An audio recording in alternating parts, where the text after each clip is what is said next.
Warren Buffett is using his annual letter to shareholders to reassure them about the road ahead for Berkshire Hathaway. In that letter, Buffett touches on everything from the company's investment strategy to its lack of a major acquisition in recent years and possible insight into who will succeed him. CNBC's Becky Quick joins us now ahead of that big live 3-hour sit-down with Warren Buffett himself. And Becky, this is a big deal, especially given all of the macro concerns surrounding not just the markets, but the global health situation as well.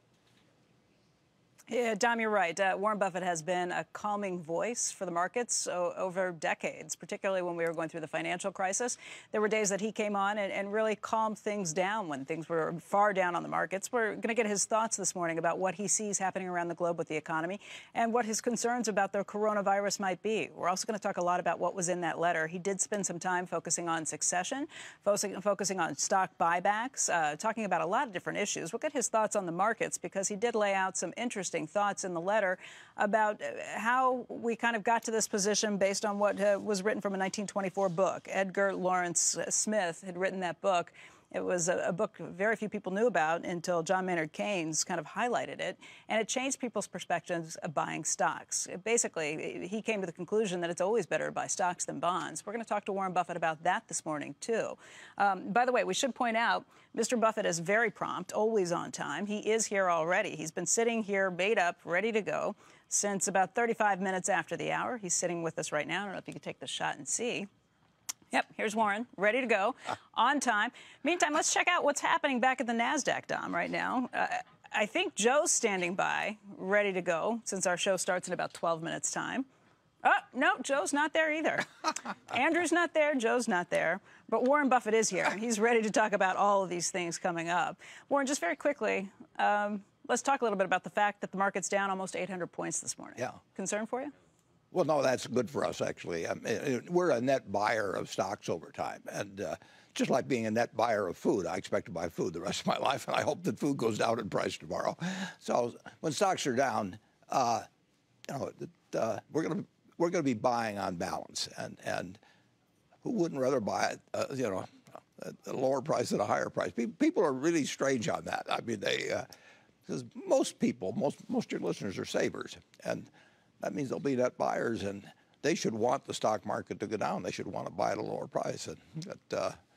But they have that feeling that they just feel better when stocks are going up. Yeah.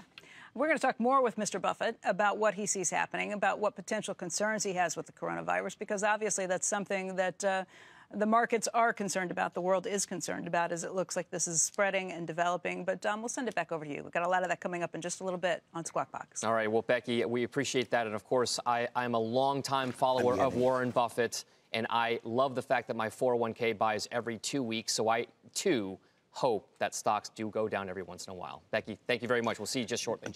Becky's going to be talking to the one and only Warren Buffett right now, who may have some unique views about all of this. So we want to get to both of them in Omaha. Good morning to you, Becky. Hey, good morning, Andrew. Good morning, Joe. It's good to see both of you. We are here in Omaha, Nebraska this morning with Warren Buffett, the chairman and CEO of Berkshire Hathaway. He's just released his 55th annual shareholder letter to the shareholders over this weekend. And this is actually the 13th year that we are now in Omaha talking to him after that letter. This is a show that we call Ask Warren, so that people can write in their own questions to Mr. Buffett after they've read that shareholder's letter. But obviously this morning, given the news, there are a lot of other questions that people have concerning the stock market. Let's jump right into it with Mr. Buffett, who is here with us right now. And Warren, thank you for being here today. It's good to see you. Thanks for having me. I want to talk about the letter. Obviously, one of the things that you touch on in the letter is when people should be buying stocks. We're going to dig into a lot of it, but when you're looking at the futures down about 818 points this morning, I think probably the first thing viewers want to hear from you are your thoughts on what's happening with the coronavirus, if this is a reason to panic, and if you are worried about this. Well, I don't know I have any special thoughts beyond the news on the coronavirus. The very first day I bought stocks was March 12th, 1942. And the stocks were down about 2% that day, as it turned out. Unfortunately, I bought in the morning, so when I came home in the evening and my dad told me the execution price, it was down 2%. But if you're buying a business, and that's what stocks are, businesses. In fact, people will be better off if they say, I bought a business today, not a stock today, because that gives you a different perspective on it. Then presumably you're going to buy a farm, if you buy an apartment house, if you buy a business, you're going to own it for 10 or 20 or 30 years. And the real question is has the 10-year or 20-year outlook for American businesses changed in the last 24 hours or 48 hours? And you'll notice many of the businesses we own, partially own. American Express, we've owned it for 20 years. Coca-Cola, we've owned it for 40 years. Those are businesses. And you don't buy or sell your business based on today's headlines. And if it gives you a chance to buy something that you like and you can buy it even cheaper, then you're good luck, basically. Although there are a lot of people who look at the market and they say, look, I want to buy, but I don't want to buy when the market's sitting at new highs, when it's been hitting new records every day. Maybe it's off 800 points this morning, but maybe there's more of a decline to come because the effect of the coronavirus is going to be an impact on the global economy. IMF said that over the weekend. You are going to see weakness as not only China, but other countries try and address this. You're right, it may not change things over the 5 or 10-year span of things, but if I think that I can buy something for potentially 10% cheaper, maybe more than that if I wait a week or a month, maybe that's what I'm sitting around. Well, if you think that, then you're going to get fabulously rich if you're right. All you have to do is just keep buying at 10-day intervals and keep taking your 10-day prediction. If I knew what the market was going to do, obviously, but you don't. I don't think anybody knows what the market's going to do. I think you do know whether you're making an intelligent purchase at a given price. Everybody, when they buy a stock, if you're going to buy, say, General Motors that has 1,400,000,000 shares out, you should be able to take a yellow pad like you have there, and on one page say, let's say it's selling for 30. It isn't selling that low, but that'd be 42 billion. You should say, I am buying the General Motors company for $42 billion because, and you should get it on a piece of paper. And then if you want to have a separate piece of paper, it says, I think I know what the stock market's going to do, so I know whether it'll be higher or lower in it. But you don't have that. But if I worry that the economy is going to slow down, not just for the quarter, but for the year, that would impact how many cars I think they might be able to sell or even produce. I'll guarantee you cars are going to slow down someday. In 1932, General Motors had 19,000 dealers. That's more than all the auto dealers in the United States today. There were only 125 million people then, but they had 19,000 dealers. They produced or sold, and there was 1 month, I think, when they sold less than 1/10 of a car, right at 1/10 of a car per dealer. That was a terrific time to buy General Motors. and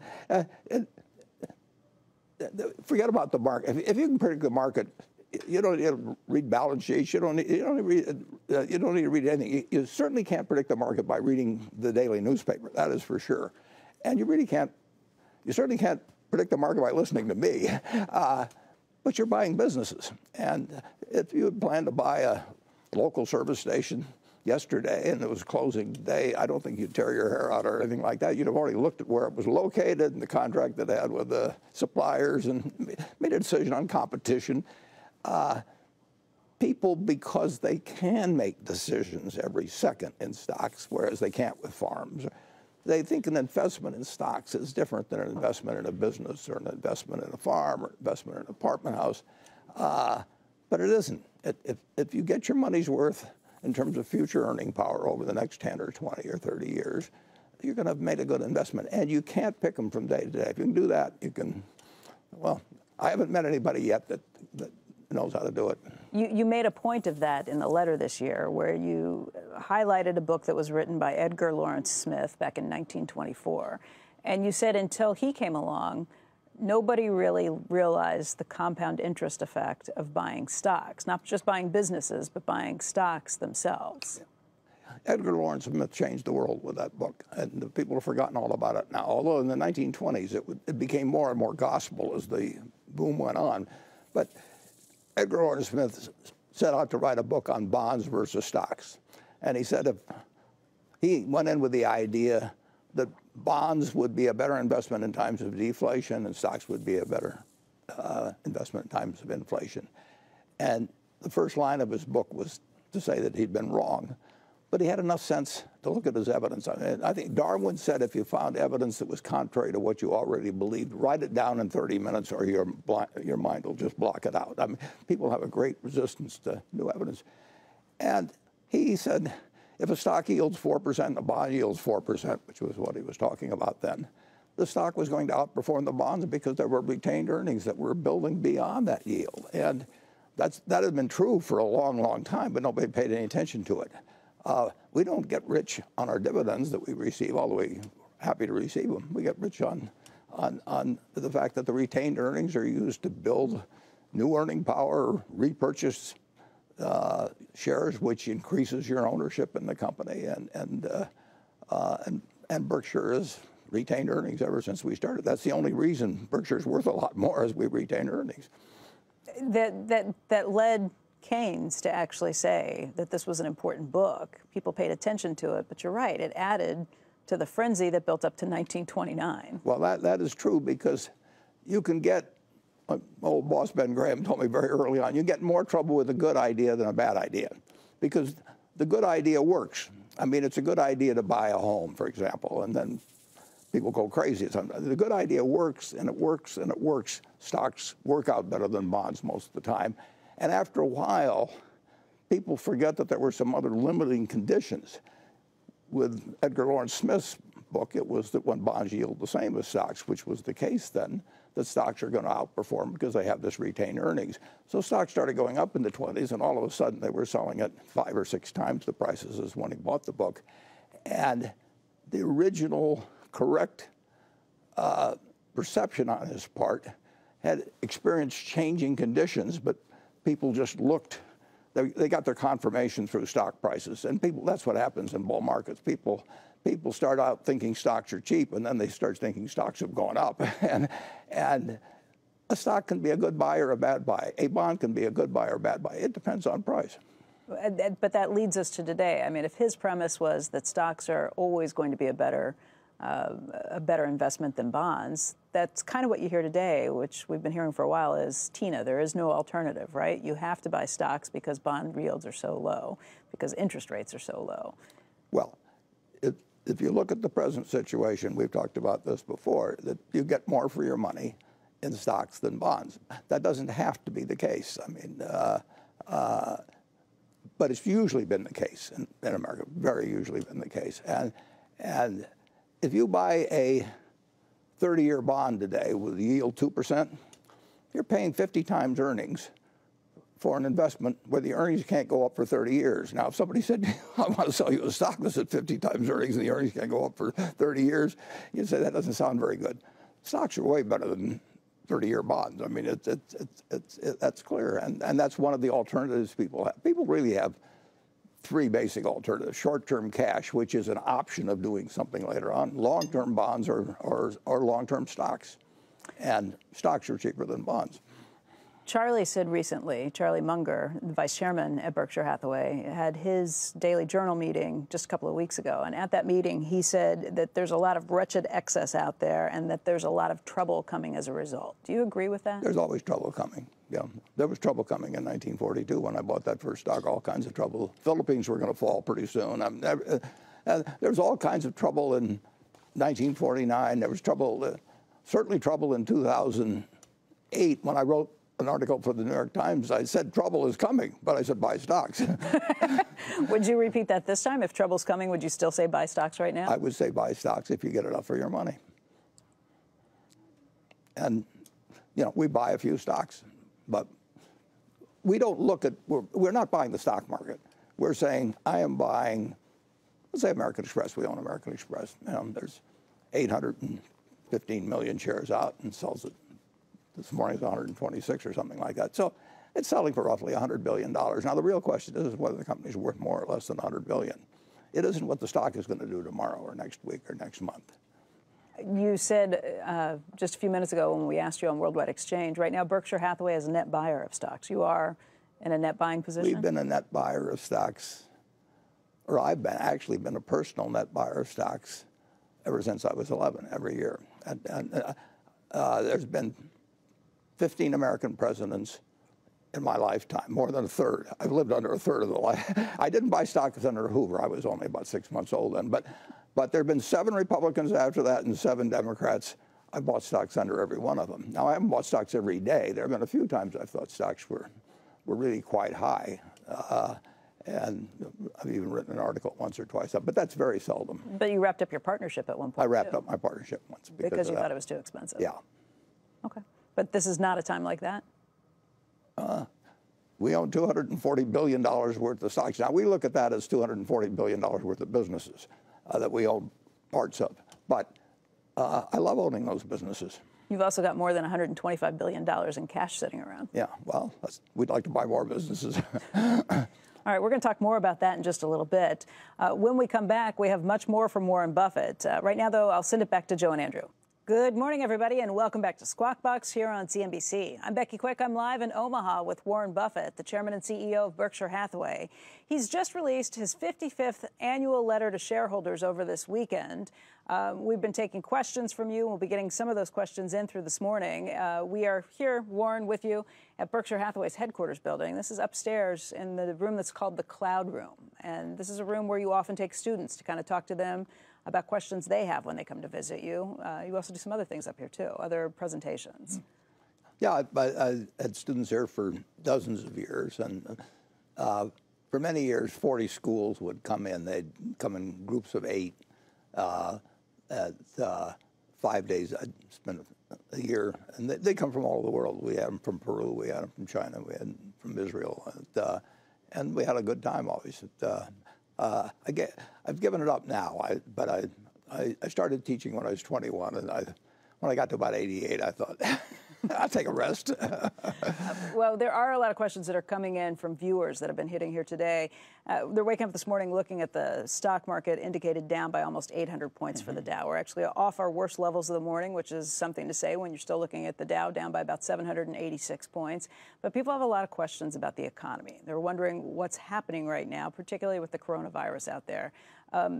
You have a lot of economic data at your fingertips because not only are the many businesses that Berkshire owns, but the businesses you own pieces in. What are you seeing right now around the globe? Well, it affects various businesses. I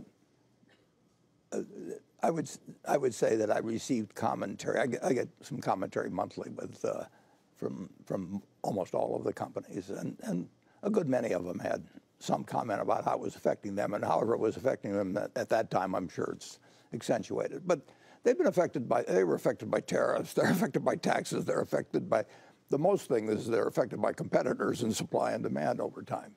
And I don't have the faintest idea what our businesses will be doing 6 months from now or 12 months from now. I do think that not only our businesses, but American business generally will be doing fabulously better 30 years from now or 20 years from now. And the long term is very, in my view, is very easy to predict in a general way, but an important way.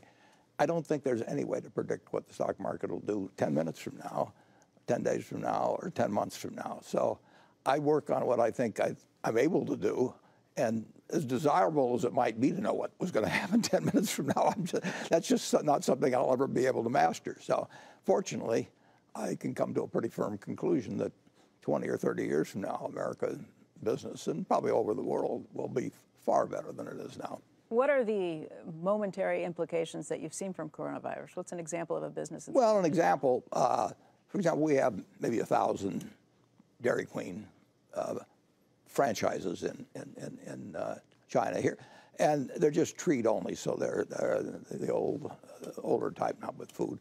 But a great number of them were closed, but the ones that were open weren't doing any business to speak of. And Apple is, I mean, our much bigger holding is Apple. We own 5.6% of Apple, and the company came out and said that it's affecting not only its stores, but all kinds of things, supply chain. And I find that certain of our companies have got supply chain arrangements that are being affected by this that I didn't even know had those. Like what? Well, I got one from Johns Manville the other day, for example. You wouldn't normally think of them as having a big supply chain, but Shaw Carpets or you name it. I'll guarantee you that a very significant percentage of our business is one way are affected by it. But they're being affected by a lot of other things too. And the real question is where are those businesses going to be in 5 or 10 years? They'll have ups and downs. Our candy business is a wonderful business, but it loses money 7 months out of the year. But the nice thing is Christmas comes every year. When you look at the economy and how things were kind of chugging along, let's say, beginning of this year, yeah, when things first picked up, how would you gauge the U.S. economy at that point? Well, it's strong, but a little softer than it was 6 months ago. But that's over a broad range of business. You look at car loadings, rail car loadings, that's moving goods around.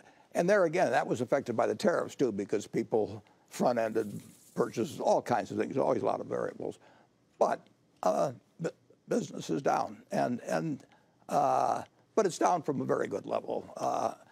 So I would say that looking at our 70 businesses, and that actually, they represent hundreds in addition, they're a little softer. On the other hand, I was out with the fellows from the Nebraska Furniture Mart just Saturday night, and their business was up quite a bit in February, but that's because weather was good. So you have a lot of variables that hit. Why do you think business was down, let's say, the last 6 months? Is that a decline in confidence, or is it coming off of levels where there was unusual activity ahead of that? Well, it isn't really down. It's just it leveled off and a little softer maybe now. But, well, tariffs, the tariff situation was a big question mark for all kinds of companies, and still is to some degree. But that was front and center for a while. Now coronavirus is front and center. Something else will be front and center 6 months from now, and a year from now, and 2 years from now. The real question is where are these businesses going to be 5 and 10 and 20 years from now? Some of them will do sensationally, some of them will disappear, and overall, I think America will do very well. It has since 1776. But you still watch things like rail car loadings very closely. I watch everything. But I don't do it to make specific investment decisions. But I enjoy. I mean, I want to know what's going on. But I also don't think that I can make money by predicting what's going to go on next week or next month. I do think I can make money by predicting what's going to happen in 10 years. All right, well, tell us more about what's going on, just since you like knowing about those things. Well, as I say, the certain businesses depend on weather to quite an extent in retail, for example, in given months. But the big trends you see are going on. I mean, in terms of the movement to online commerce, and I mean, the big stuff keeps moving. But we've got a big investment in the airline business, and I just heard, even more flights are canceled and all that. But flights are canceled for weather. It so happens in this case they're going to be canceled for longer because of coronavirus. But if you own airlines for 10 or 20 years, you're going to have some ups and downs in current business, and some of them will be weather-related, and they can be all kinds of things. The real question is, how many passengers are they going to be carrying 10 years from now and 15 years from now, and what will margins be, and what will the competitive position be? But I still look at the figures all the time. I'll admit that. You mentioned the airlines, and you own stakes in all of the major airlines, but none as much as Delta. I think you own north of 11% of Delta at this point? Well, right. We own our largest position is in Delta. 3 of the 4 positions are mine. 1 of the positions is one of the other fellows of the 4 positions. But we own a very roughly close to 10% of the 4 largest airlines. There's been a lot of speculation. In fact, some of the questions that came in over this weekend were questions about those airlines, wondering if you would buy any of them outright. Have you considered buying any of those companies outright? It'd be very unlikely we would do that. I'm not saying it's impossible, but it's complicated. Why? Well, for one thing, they're regulated, and there's an interplay. I'll just give you an example, not that we'd be doing, but with Delta, we own 18% of American Express, and American Express is a bank holding company, and bank holding companies have limits as to what they can do, and we're a passive holder of a bank holding company with American Express. But then if we owned an airline that was tied up with them, they'd have lots of arrangements. There's a lot of complications because it's a regulated industry. Anytime you get in a regulated industry, you have more complications in transactions. So is it fair to say you like these stocks and you would own more if it wasn't complicated? Well, to go beyond 15% in any company, we would have to go in on Hart-Scott-Rodino. I mean, there's a lot of rules as you increase your ownership. Obviously, almost anything we own, we'd like to own more of. Are you buying more of any of those stakes right now? Apple shares? I get pretty close-mouthed when it comes to what we're buying. You thought about that for a second. I feel my jaws lock up. But fair to say, it's fair to say that anything that we own, we like. There's very few stocks that we own, and I look at them as part ownerships in businesses. There's very few that are selling at some price where I would sell them a little higher. All right, well, let me ask a question that came from Tony Dickinson. He said, in the fourth quarter, Berkshire sold 55 million shares of Wells Fargo. Should shareholders view this as a lack of confidence in the new CEO turnaround plan, and what is Warren's future outlook for Wells Fargo? Well, I won't give him any advice specifically on Wells Fargo, but it's absolutely true that we've sold down our position. Some of it was sold down to avoid being over 10%, because then you do have some filings with the Fed and so on. But you've sold well more than that. Yeah, we've sold well more than that. I think 8.4% was the last. Yeah, that sounds right. And no, we sold Wells Fargo in the fourth quarter, and we sold it earlier. Can I ask why? Only because I did get a number of questions. Yeah, well, I can understand that, but we just don't want to give any advice on what we're doing, because I could change what I'm doing tomorrow. We talk about everything except we don't give stock advice. Okay. I'll try one more from Tony Dickinson, just because I think I got 15 or 20 different questions on this. Berkshire owns $32.58 billion of Bank of America and $17.39 billion of Wells Fargo. One position's been increasing while the other's been decreasing. Does Warren like Bank of America twice as much as Wells Fargo? And how should shareholders view the holdings? Yeah, well, I think they've seen that we bought Bank of America and we've sold some Wells Fargo. All right, let me ask you a broader question that comes in just on interest rates and the impact that might have as well. Varun Jane writes in on Facebook, hi, I'm a huge fan and a student of Mr. Buffett. Please ask him, what impact does the zero interest rate environment across places like Japan and Europe have on their banks, whether the business is still good, and does the prolonged low interest rate regime in the United States hurt the prospects of American banks like JP Morgan, et cetera?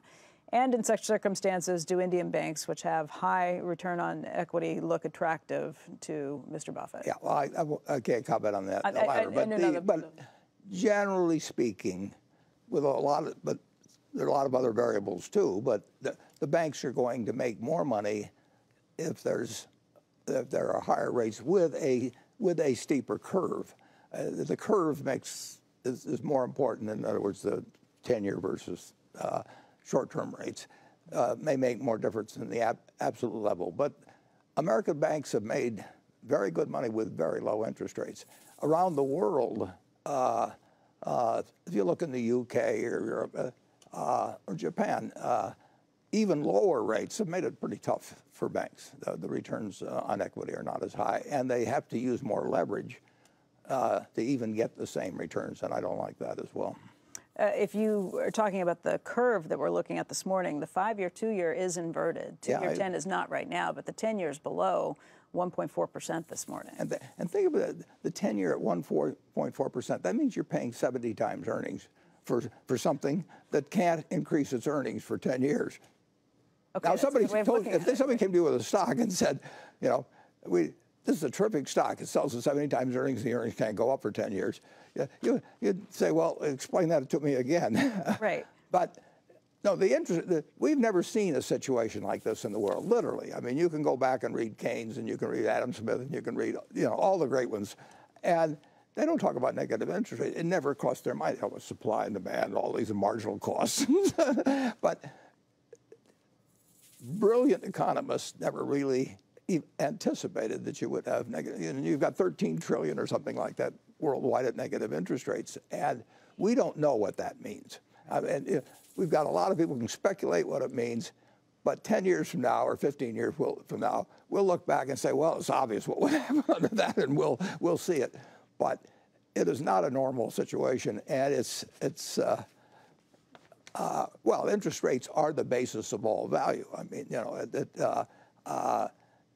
if you knew interest rates were going to be zero for 100 years, you would think 1% was a great rate of return. But you also would know if you bought something that was yielding 1%, or that was what it paid, and rates went to 8%, you'd lose practically all your capital. So it's an enormous factor, and we don't know the answer. Central banks don't know the answer. All we know is that it's been useful in stimulating things, and particularly asset prices, now for 10 years. And what we thought was temporary in 2008 and 9 in the way of monetary policy to stimulate, we've just put our foot on the gas even further. The whole world has. You made a point in the letter of saying that you don't know how long these interest rates will last. Right. You and Charlie never try and figure these things out. But we did have St. Louis Fed President Jim Bullard on the program last week, and he said that he expects to see these low interest rates for a long time to come. That does raise a lot of questions, if that happens, about what this means for the stock market, what that means for banks, what that means for insurance companies, which you touched on in the letter, too. It's bad for insurance companies, but it's good for stocks. Bad for insurance companies, and what happens to the insurance companies as a result? Are they getting more? Well, it depends. Are some insurance companies kind of pushing out risk? The ones that really get hurt on it are either life or annuity companies that have promised returns. The property casualty business doesn't promise returns. It still holds money, so it hurts them. But if you promise somebody an annuity that's going to pay them 3 or 4%, and now you find that you're reinvesting your money at 1% or something, you're going to disappear. Are insurance companies being forced to make riskier and riskier bets? Well, they shouldn't be. I mean, the answer, if you need to get 3% and you're only getting 1%, the answer is to quit giving 3%. It's not to try and get the 1 up to 3 and do more dangerous things. You should always adapt your consumption to your income. You shouldn't try and adjust your income to your consumption. That's a basic principle for individuals, businesses, and everything else. And reaching for yield is really stupid, but it's very human. I mean, and I understand it. And people say, well, I saved all this money all my life, and now I can only get 1% out. What do I do? The answer is you learn to live on 1%, unfortunately. And you don't go and listen to some salesman come along and tell you, I've got some magic way to get you 5%. Do you think, though, that's what should be happening? Do you think that there is more risk taking place in the insurance market as a result? And you see that in what they call leveraged loans and weaker covenants. No, people are reaching for yield. There's no question about that, and that's stupid, and it has consequences over time. But it's very human. Consequences that could have a big market impact. Depends how far it goes. Yeah. It's something that the things that get built in slowly, people going crazy in tech companies in the late 1990s, it can take a lot longer than you think. Mm-hmm. But eventually you get to midnight and everything turns to pumpkins and mice. You know, that's the downside of low interest rates, pensions, savers, anybody who gets left in a raw position of that. On the alternate side of things, if rates were to rise rapidly, or maybe not even so rapidly, what does that mean for the federal debt?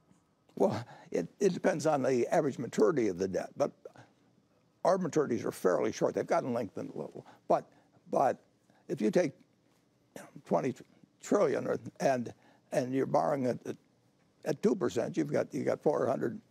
What have you got? 2 trillion to 200 billion. You got 40 billion of the expense. But if it goes to 5%, you got 100 billion of expense. I mean, at 5%, you got a trillion of expense. I'm sorry. We are benefiting enormously in our national budget by the fact that interest rates are very low, and so interest cost has not gone up as you would have anticipated if you were looking at the scene 20 or 30 years ago with the increase in national debt. Austria issued 100-year bonds, at 2% or thereabouts, and then they've gone way, way up. And I think maybe they yield 1.1 or something like that. I don't know where they are now. But it's great if you're a borrower to have cheap money. I mean, everybody should refinance their mortgage. Is that an argument for the Federal Reserve, or I'm sorry, for the Treasury Department here, issuing longer notes? Well, yeah, but I would have said the same thing 5 or 6 years ago and been wrong. But if we, under the present slope, it still would cost more to lengthen it out. but you're lengthening it out at very, very low rates. And it would be what I would be inclined to do if I were Secretary of Treasury, but I'd have missed a lot of bets in the last 10 years, too. All right, we're going to have much more with Warren Buffett. When we come back, we'll talk a little bit about conglomerates and whether Berkshire Hathaway is being discounted in the market because it's a conglomerate. Warren, again, for people who are just waking up, they're tuning in and they want to know what you think about this sell-off this morning. To see the Dow down 700, 800 points in the morning, what's your reaction when you see something like that? Well, my reaction is that I like to buy stocks, so I don't wish ill on anybody else, but I like to, if they want to sell them to me cheaper, I prefer it. So if that's a, roughly a 3% decline or thereabouts, I don't know how many 3% declines I've had in my lifetime, but there have been a lot of them. And I can't think of one that you shouldn't have bought on, basically. That doesn't mean stocks are going to go up or down next week or next month or next year. But if there's something, if you like to own American businesses, you're getting a chance to buy it 3% cheaper. I don't consider that a lot cheaper. I mean, but how can it be bad news unless you have to sell stocks? Now, if you have to sell them for some reason, you're worse off. If you don't have to sell them, I mean, somebody can come around and offer you a quote on your house today, and it can be 2% less than they offered you yesterday. But if you like the house, it really doesn't make any difference to you. Does that mean Berkshire will be buying stocks today? Well, we certainly won't be selling, and yeah, we could easily be buying something, sure. Okay. Let's talk a little bit about a Barron's cover story that was just out last week. The good news on the cover story is they think that Berkshire is worth more than it's selling for right now. The bad news is they said they think that's in part because it's got a big conglomerate discount, and they think if you weren't running it, that it might get broken up. What's your response to that line of logic? Well, conglomerates have had a bad name, and for good reason, over the years. I mean, I closed my partnership up at the end of the 1960s, and there was a very abusive run in conglomerates where they played with numbers and they had dirty pooling, as they called it, of accounting. They wanted to have their stocks up and put out stories to do it so they could issue more stock. They were kind of chain letter arrangements. There've been a lot of bad conglomerates, and probably disproportionately so compared to sort of honest-to-God single industry businesses over time. We don't think we're that kind of a conglomerate. We've certainly never wanted to issue shares. We've never touted shares. And it's done for business reasons in our case. The interesting thing is, of course, is the American public has been going wild in their enthusiasm for conglomerates in the last few years, if you think about it. I mean, it's been an incredibly popular area, but they call them index funds. Oh. You buy 500 businesses. Trying to figure out what you were talking about. Yeah, well, 500 businesses all put together. I mean, that's the ultimate conglomerate, isn't it? I mean, I've recommended index funds to lots of people, and when they do it, they're buying into 500 businesses. And they're going to have 500 businesses a year from now and 5 years from now, and they think that group of businesses that will do very well, and I think our group of businesses will do okay. The difference with an S&P 500 index is it's 500 different companies run by 500 different management teams who are all focused on their business, maybe not having a centralized operation that is loosely running all of those businesses. Well, our businesses are run by separate people. I mean, we just finished Valentine's Day, and I did not select what pieces went in the boxes, and it's probably been 10 years at least since I've been to a See's Candy factory. Now, I get the figures every month, but I don't know how to make chocolate, anything of the sort. I don't pick out the new locations.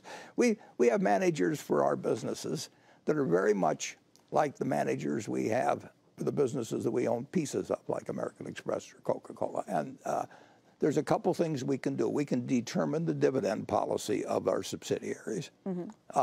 We can control their capital allocation to some extent, but on most capital allocation, whether to buy new equipment or anything like that, they make the decision. The BNSF Railroad is going to spend $3.5 billion on. I don't approve a single dollar of that in terms of capital expenditures. They know what they need to do, where they need to lay track, how many locomotives they need, whatever it may be. So our managers are, I would say, in a sense, they're almost more independent than the managers of the S&P 500 who go around and report to Wall Street week after week. They go to investor relations meeting, and they're always explaining what they're doing and trying to get the approval of the analysts and all that sort of thing. And we just tell our managers to do what makes sense. Okay, outside of the idea of them not having to report to individual shareholders or the investment community, what's the advantage of having you there? The capital allocation part of it? Well, we can move capital within. If you move capital from one stock to another, and you got a gain, particularly, I mean, you pay a tax, and may pay a dividend tax, or if you sell, but there's a lot of taxes incurred in moving from one business to another, either at the corporate level, in some cases, but certainly at the individual level. And we can move capital. Well, just take See's Candy again. We bought that in 1972. We've moved several $1 billion from the candy business to other types of businesses. And we'd love it if we could use it all in the candy business, but it just isn't that sort of business. And in addition to that, we free up our managers from all dealing with Wall Street, dealing with bankers, dealing with all kinds of things that are what I regard as less productive use of their time. However, you also have a situation where you have gotten some activists who have been interested in the stock, including Bill Ackman.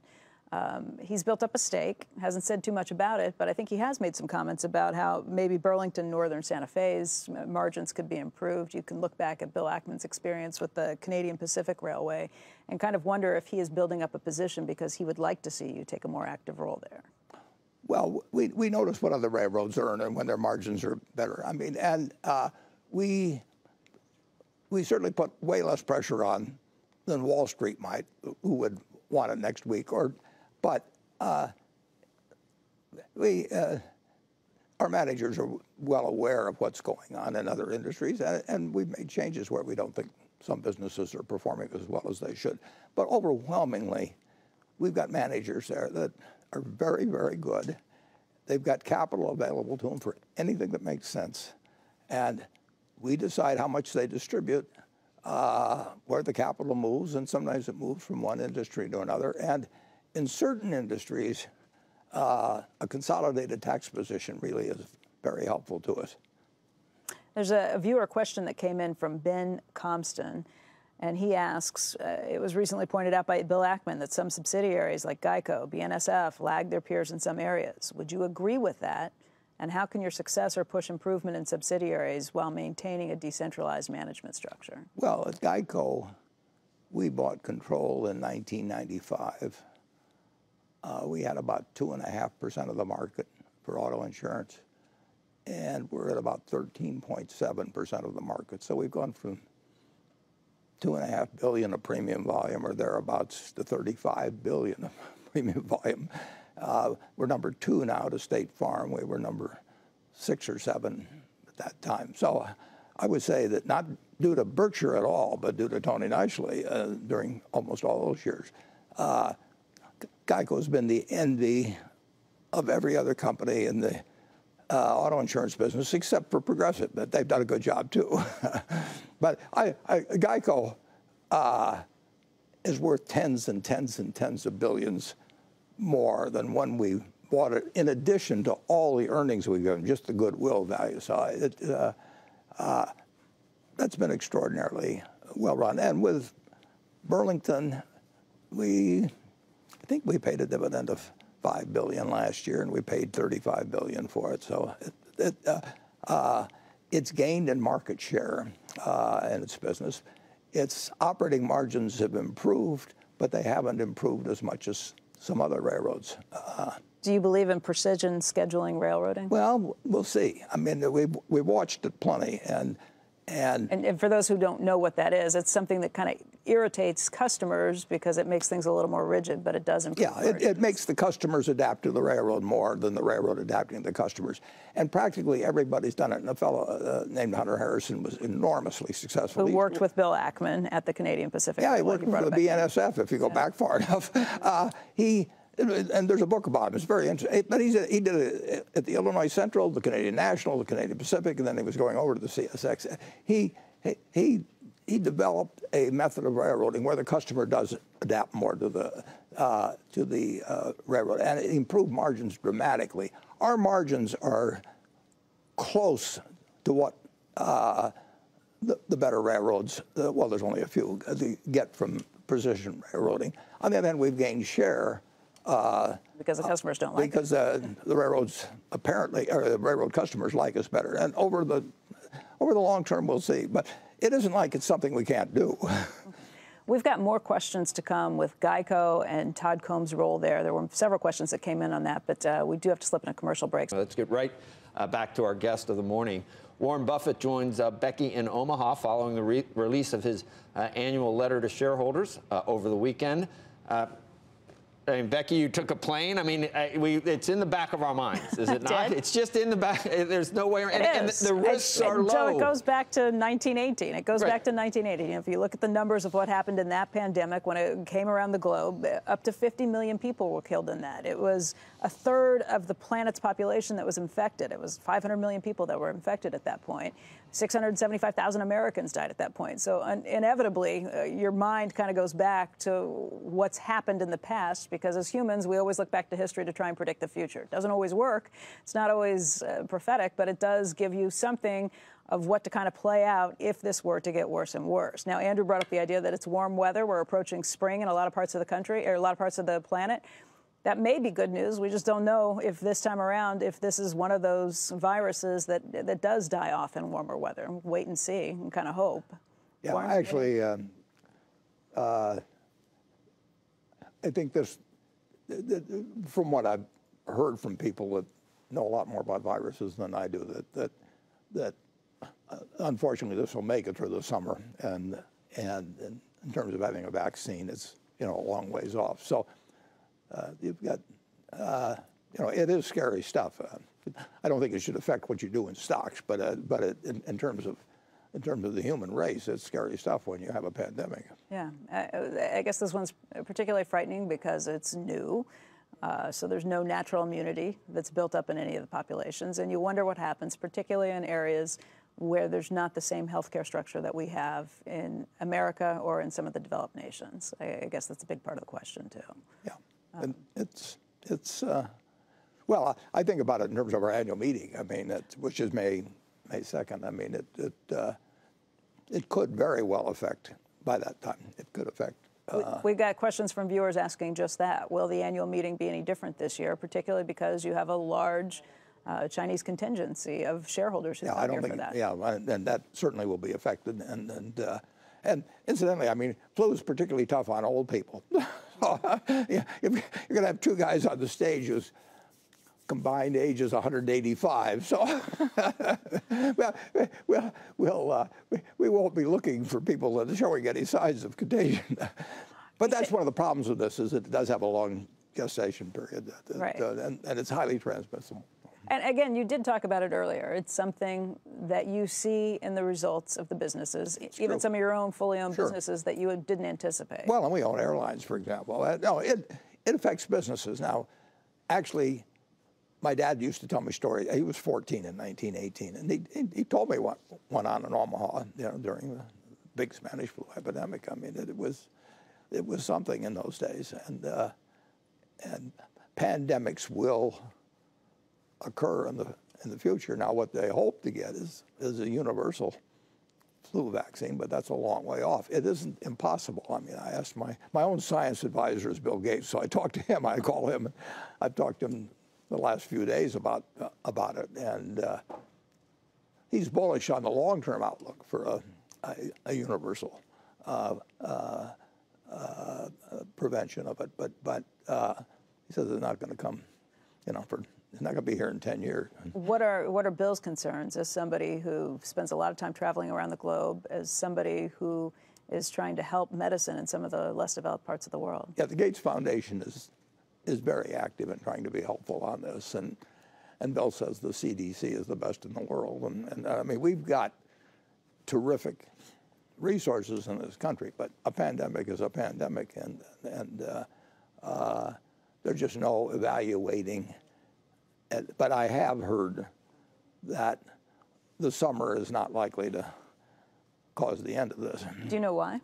but I don't know, and you know, you shouldn't be asking. I shouldn't be offering my opinion on that because I pass along things I hear from people I think are smart, but.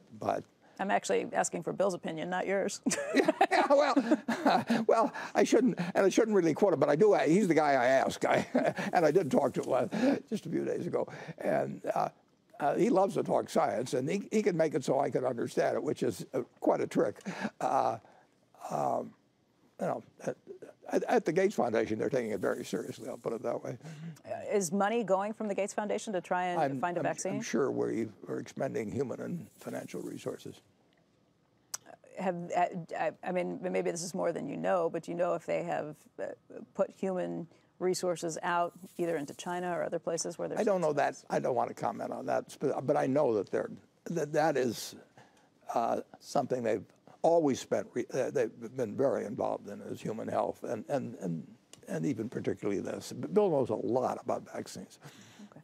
Let's talk a little bit about Berkshire Hathaway. We were in the middle of a conversation when we had to go to a break before, but there has been this question raised, not only by Barron's in the cover story there, but by other places too, about whether Berkshire Hathaway would be worth more if it were split up. It's a good question, and I will tell you that if you were to say, and let's say the stock market didn't change for 2 years and interest rates didn't change, so you had a 2-year period and you said, we'll sell off all the businesses. Mm-hmm. I don't think, I mean, you have the expenses of selling them. Now, if you sold them all to people who leveraged them up to their maximum, you might get a little more than the stock is selling for. It would be very tax inefficient, very tax inefficient. Interestingly enough, up till 1986, it wouldn't have been. I mean, there was a general utilities doctrine that governed corporate breakups, and so you could dispose of businesses or securities if you did it right. You could dispose of securities or businesses that had appreciated without a tax at the corporate level. That was done regularly in various ways up till 1986. They revised the tax code big time. They killed general utilities. You can't do that now. Now you can have spin-offs, this business or that business. You probably have to lie a little in terms of your purpose in order to get the best tax ruling. And it takes time, but you cannot break up, you cannot dispose of the entire business, business by business, without having very substantial tax liability. It would not produce a gain. On the other hand, having them together produces, there's some very valuable synergies in there. Now, we don't use leverage as much as the people who would buy them piece by piece would do. So we could leverage Berkshire up to the sky. I've promised people we won't, because we have insurance promises to people out 50 or 100 years, and we've got shareholders who are going to own the stock for 50 years, and they do not want us to leverage to the sky. But there would not be a profit if we were simply to announce that over the next 24 months that you could come in and buy any business we had and we'd sell them to the highest bidder. You made a point of talking about this in the annual letter. Yeah. You said, key to my Berkshire-only institutions is my faith in the future judgment and fidelity of Berkshire directors. They will regularly be tested by Wall Streeters bearing fees. At many companies, these super salesmen might win. I do not, however, expect this to happen. That's exactly true. And I think by writing it, it helps it a little, too. No, there's no question that Wall Street would love to come along and sell anything that we've got. I mean, there's a fee every time that there's a transaction, and they're big fees, and there's fees for financing. I mean, so we've had all kinds of people snoop around that. They know they're not getting it done with me, but it won't get done later on either. I am leaving every share of Berkshire I have goes to charity, and it's 99% of my net worth. So nobody cares more than I do about getting the most money to those philanthropies over the years following my death. And that's going to take place over 15 years. And I say keep it all in Berkshire. But if I thought that it was going to be run in a way responsive to Wall Street, I would instead do something else and have the money distributed to these philanthropies and not have it all tied to Berkshire. But Berkshire has a very unusual shareholder base. I mean, we have individuals that own Berkshire, and a lot of them have owned it 50 years, just like it's people buy it to own for lifetime, and we're going to run it in a way that they won't be disappointed. Do you think the people who are newer, relatively newer shareholders buying the B shares have the same mentality as the people who have been in it for 50 years in the A? Well, we try to shares? Because that's who we encourage. I mean, in effect, we don't want everybody to buy our stock. I mean, there's only so many seats. There's about 1,600,000 and some thousand A shares out. All the seats are filled. I love the shareholders we have. I don't want to go to Wall Street and try and get some new shareholders. They're going to replace the people we have. So what we want to have is people in those seats that are in sync with us. You can run a French restaurant or you can run a hamburger stand. And if you serve good hamburgers, you'll do good business at the hamburger stand. You can, at the French restaurant, you can do the same thing there. But you can't run the French restaurant and then serve hamburgers inside. And you can't run the hamburger stand and serve French food inside. So we advertise in our deeds, in our words, in every way we can what we're about. And we're looking to have the seats filled in our church by people who are in sync with us. And we do have them there. We get the same people every Sunday. And I see no advantage in going out and telling everybody in Wall Street we're going to do wonderful things and having those seats replaced, because the only way you can get a seat is to throw somebody else out of that seat. There's only so many seats and they're all full, and you want them filled with people who are in sync with the policies of the company, and therefore you have to explain those policies and you have to live up to those policies, and for 55 years we've tried to. So you get the shareholders you deserve. Exactly. All right, not to mix metaphors, but can you have a decentralized central office running both the French restaurant and the hamburger place? Well, they aren't trying. We're not trying to have the railroad management run the utility or anything else. Decentralized, that's what I mean. A decentralized headquarters that's in charge, a conglomerate in charge of all those different businesses. Well, we could run. Well, we have decentralized management as it is. We could have somebody in charge of all the little companies, another one for the big. I mean, we could divisionalize it in all kinds of ways. I think we'd have more overhead. I think we'd have a different sort of manager. Our managers like running their own businesses, and they never have to finance their businesses. I mean, they never have to go to Wall Street. They probably save 25% of their time, and I want them to feel they own their businesses, and that's all they're responsible for. If we mess up some other way, they get paid based on how they do, and there again, we attract managers who like to operate on that basis.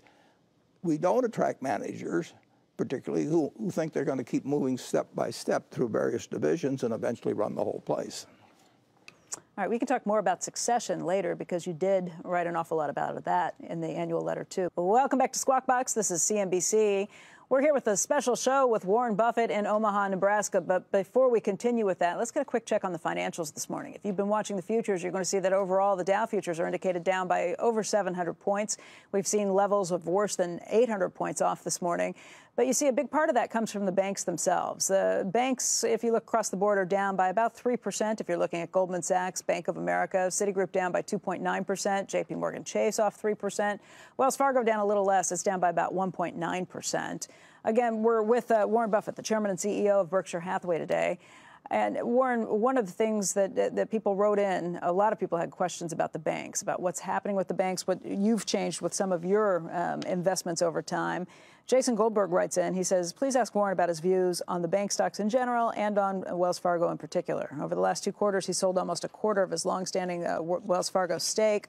Also in the 4th quarter, he dumped a third of his Goldman Sachs shares, although he still owns over $75 billion in bank equities. So what do you think about banks? Not necessarily the sell-off today, because you don't look at day by day. Well, banking is a good business if you don't do dumb things on the asset side. I mean, basically. And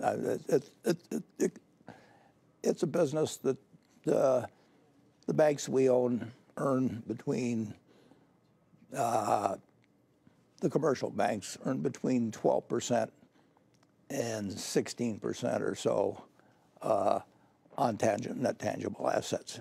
That's a good business. It's a fantastic business against the long-term bond, at 2%. If you have a choice between a 2% instrument and a 12% instrument, which one's going to win over time? So if you ask me whether I think banks are going to go down where they only earn 3 or 4% on tangible assets, I don't think that'll happen. The question is really whether they do something massively dumb. I mean, which periodically a number of banks have done. And I feel very good about the banks we own. They're very attractive compared to most other securities I see.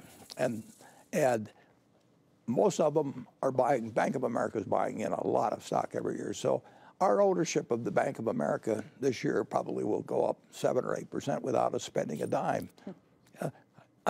I'd like to own any business, any good business where my ownership goes up 7 or 8% every year without me spending any money, and on top of it, I get a dividend and so on.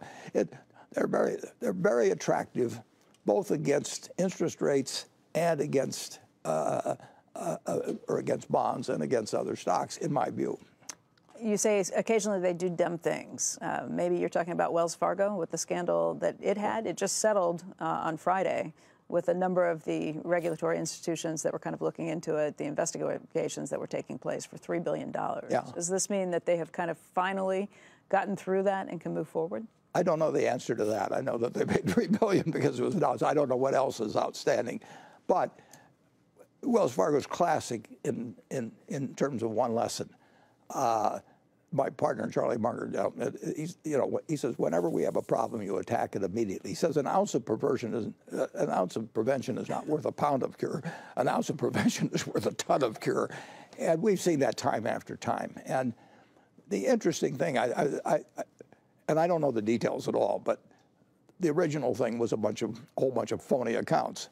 Now, I don't know how, if you open up a couple million phony accounts, you make any money on it at all. I mean, the shareholders didn't make money. People say that, well, the incentive structure was set up so that some of the employees didn't make much money. It was the dumbest incentive system you can think. And as soon as you learn, you can devise dumb incentive systems. We've done them ourselves. I mean, you can cause people to do the wrong thing because they will do what they're incented to do. And they had obviously a very dumb incentive system. People started playing it in various ways. And the big thing is they ignored it when they found out about it. I mean, you're going to do dumb things in business, and we do them every day, But you absolutely have to attack a problem as soon as it occurs, and you know about it. And if that had happened, Wells Fargo shareholders would be a lot better off. But Wells Fargo shareholders did not profit from opening up accounts that were phony accounts that had nothing in them. I mean, somebody was getting paid so much per account, and the practice spread, because bad practices do spread if they're allowed to spread. And they were ignored, which is a total disaster. And look at the consequences. So 2 or 3 years later, who's paying? The shareholders are paying for something that didn't do them any good whatsoever. Is that why you've sold off some of the shares? No, not specifically. I know you don't want to get specific on why. Yeah, no, I'm not recommending what stocks. People have to make up their own minds on that. But okay, I want to ask you a question about Todd Combs and his new role at Geico. I got several questions that came in from that, and let's just use this one from Peter Lampras. During last year's interview on CNBC, after the 2018 letter was released, you were asked about succession at Geico, and you mentioned that at a recent meeting at Geico, you met about 40 of their top executives, and after each introduced themselves, they stated their length of time with the company. The shortest was 19 years. Please explain why none of these 40 top executives were qualified to take over as CEO after the retirement of Bill Roberts. Again, that's Pete Lampras from Chicago. Yeah, Bill Roberts took over not even 2 years ago, and he has done a terrific job in connection with Tony Nicely. I mean, Geico is my first love, absolutely. I tell the other companies that you can compete for my second love, but you can't compete for my first love, which is Geico, because it goes back 69 years, and it did wonders for me. Anyway, Geico, Bill Roberts took over a little less than 2 years ago, and then in either October or November last year, he said he'd like to retire in a year. He would adjust it in any way that made it the easiest for us. And we did not have the person, in my view, to replace him at that point. And Todd Combs, who's worked with Berkshire now for 10 years, he actually was a product manager at Progressive in the past, and he knows a lot about insurance. Insurance is probably the only business I know something about that we're in. All the rest of them are total confusion. But I understand the insurance business to some degree. Todd understands it very well at the operating level. And so Todd is there, and I hope very much that that he's not there very long, because I'd like to get him back to Omaha. But our intention always is to promote from within, and we would hope to pick out the right person at GEICO. It isn't that there isn't somebody there. It's just you want to have the right one, because when you put somebody in, you're going to keep them there for a long time, and or her. And does that suggest Todd is not going to be there for a long time? I don't think he's going to. No, the plan is not for him to be. I mean, he has not made a permanent career shift,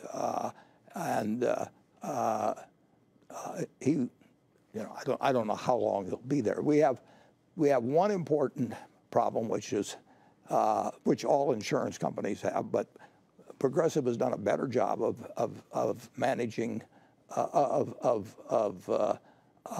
correlating our risk with rate, and that is what we're focused on now. Correlating risk with rate. In other words, having the proper rate. Right, charging the right amount. Charging the right amount. If you were in the life insurance business and you thought that 80-year-olds had the same life expectancy as 20-year-olds, you'd have a big problem. And what would happen is you'd write all the 80-year-olds and somebody would write all the 20-year-olds. So in auto insurance, the same thing. There's a vast difference. In auto insurance, I'm not sure. I might prefer the 80-year-olds over the 20-year-olds. Well, you might, and you certainly would prefer the 80-year-olds to the 16-year-olds. I mean, right. Yeah, and you'd prefer the 16-year-old female to the 16-year-old male. There's a whole bunch of things. So you've got to you really got to segment risks, and that's enormously important. And every company's trying to do it better all the time. We do it far better than we did 50 years ago, but we have room for improvement on that. We're focused on that. And in the meantime, we're growing faster. We're gaining market share. GEICO is a fantastic asset. Todd's job is to focus on that, but it's also to work himself out of a job very, very quickly, and preferably to work himself out of a job with somebody from GEICO. Eric LaFont writes a follow-up question. He says, Warren, why did you and Ajit decide to appoint Todd Combs as the CEO of GEICO? That part you've answered, yeah. But how will he be able to run GEICO, manage a $13 billion investment portfolio, oversee Haven, and be on the board of J.P. Morgan? Yeah, well, it'll keep him busy, and we've told him he's unlimited use of a NetJets. Really? Oh, sure. No, I mean we want him to be efficient. That's what NetJets is for, and he, he'll be working 70-hour weeks. The question about the portfolio is interesting. Most months, neither Ted nor Todd makes a single change in their portfolio. I mean, portfolio management is something that you learn over decades. And when I ran Solomon, I was running Berkshire portfolio. It is not something that you have to sit there day by day and do. People do it that way, but if there are many years where if I just left the portfolio entirely the same and didn't make any changes, we'd be better off. So that's not about. But you're right in terms of J.P. Morgan's board, and he's going to be a very busy guy. GEICO's the top priority, but it isn't going to stay the top priority for a long, long time. All right, let me run to another question that Max0205 wrote in. Have Todd Combs and Ted Weschler outperformed the S&P 500 since they began working at Berkshire? Why don't you disclose their record? Why don't I? Why don't you disclose their record, they said. Well, we're not disclosing. I think it would be very unusual for a firm to disclose everybody's sales last year among their salespeople or anything like that. I mean, they're entitled to work in relative anonymity. Our directors know how they do. I know how they do. We made a lot of money with them. I feel very good. I feel very good about them in all ways. But we're not going to tell you how much each candy store sells at See's Candy, or who was the top person at any place brought in sales, or whatever it may be. All right, let's jump to Berkshire's overall record versus the S&P. Berkshire has now underperformed the S&P 500 on 1-year, 3-year, 5-year, and 10-year marks. Yep. Is that because it's too big, and will it ever be able to outperform the S&P? Well, certainly being too big is part of it. But I would say this. During that same time, I mean, last year, we achieved, now I don't like it, GAAP earnings very well, but we achieved the highest GAAP earnings of any company in the world has ever achieved that's investor owned. And we have the highest net worth of any company in the world, investor owned, any company in the world. So I would say, related to safety of principal over time, I feel good about it. And I feel good about the fact that 99% of my money's in it, and that it will be the source of all the philanthropic contributions that are made for 15 or dozen years after I die. So, but I do not think it will be in the top 10% of stocks performing over the next 10 years. I don't think it'll be in the top 15% of stocks performing in the next 10 or 15 years. I also don't think it'll be in the bottom 10% or 20% or 30%. So, but our ability to have a huge edge over the market generally with a $550 billion market value, it's just, it'll be minor, but it'll be done in a very, very safe manner. Is an investment in the S&P 500 a better investment than Berkshire? It could be. You know, on balance, I think we'll do a little better, but it'll be minor. It depends on the kind of market we're in. If we're in a down market, we're going to beat it. I mean, that's simple. And sometimes we will be. The last 10 years we haven't been. But over 55 years it's worked, and it will continue working, but it will not work at all like it did when we were working with $100 million or $1 billion. There's no question about that. But we've got good businesses, and we won't be in the bottom quartile, I promise you that, over any long period of time. There are people, like there were back in 1999, who have said, maybe you've lost your edge. It was a similar thing in 1999 where you saw the technology stocks that were the big high flyers that people were pouring their money into, the dot-com companies and a lot of others associated with that. If you look at the markets again, it's the technology companies that have the big runs. This time you're participating in Apple, which is one of those front runners. But is this a cyclical thing to you? You think there'll be another market downturn and then Berkshire there'll be a downturn sometime. And then Berkshire outperforms at that point, or? Oh, we'll outperform in a down market, but that may not be particularly satisfactory to people. But no, we will, because we have these businesses that are making money, and I mean we're geared somewhat away from a full market participation in either direction. But that's fine. We own, if you think about it, we're 80-some% in equities. We may show 230 or 40 billion in equities, and that looks like we're against our market cap. We're 40%, but we own 100% of these other businesses. Those are equities too. I mean, we own a railroad, and we own insurance companies, and those are equities. So we're about 80% roughly in equities, and about 20% in cash. And I'd rather have that 20% in other good businesses, but that is to some extent a curse of size, and it's to some extent the fact that it's very hard. If interest rates stay at this level, we'll wish we'd, for the next 10 or 20 years, we'll wish we'd been 125% in equities. I mean, you know, equities are so much cheaper than bonds, long bonds, that you know, something will change in a major way. I just don't know what. And I want to be prepared for anything, obviously. So that's why you keep so much cash around. You want to be able to be prepared for a downturn. You want to be prepared for a crisis. We want to be prepared for anything, Becky. We want to be prepared for pandemics. We want to be prepared for anything comes along. Yeah, that is the chief job I have. I have people's money that gave it to me 50 or 60 years ago, and some of them still have 100% of their money or essentially in it. And the one thing. And I've got the responsibility for 5 foundations that presently are going to get 80 billion, and I think we'll get a lot more over time, probably. We don't want to permanently lose money, and you don't want to get that so that you go into a shell and don't do anything. But we have obligations to people on workers' compensation claims and auto accidents they've had that go out 50 years, and you know, we have to run the place so that every check clears under any circumstances. And that's why, incidentally, we own treasury bills. We don't own commercial paper. We don't rely on bank lines or anything. When people get terrified, and they will occasionally, everything freezes. I mean, you know, and you're going to have to stand on your own feet at a time like that. It won't happen very often, but it'll happen occasionally. I know you've developed a thick skin over the years, but does it tick you off when people start questioning whether you've lost it, whether you can still? Well, I'm sure I've lost some of it. I mean, I can tell you all kinds of things I've lost. No, that happens. But we haven't lost Geico or the railroads. Berkshire, without me, is worth essentially the same as Berkshire with me. I mean, my value added is not high, but I don't think I'm subtracting value.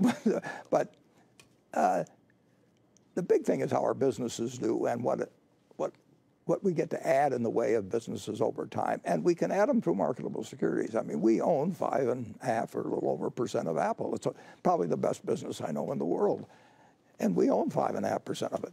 And that is a bigger commitment that we have in anything except insurance and the railroad. So it's our third largest business. Yeah, it made the point that it was bigger than your biggest acquisition, Precision Casualty. Oh, sure. No, it's our third largest business. All right, let me test you on your thick skin. Okay. Wow.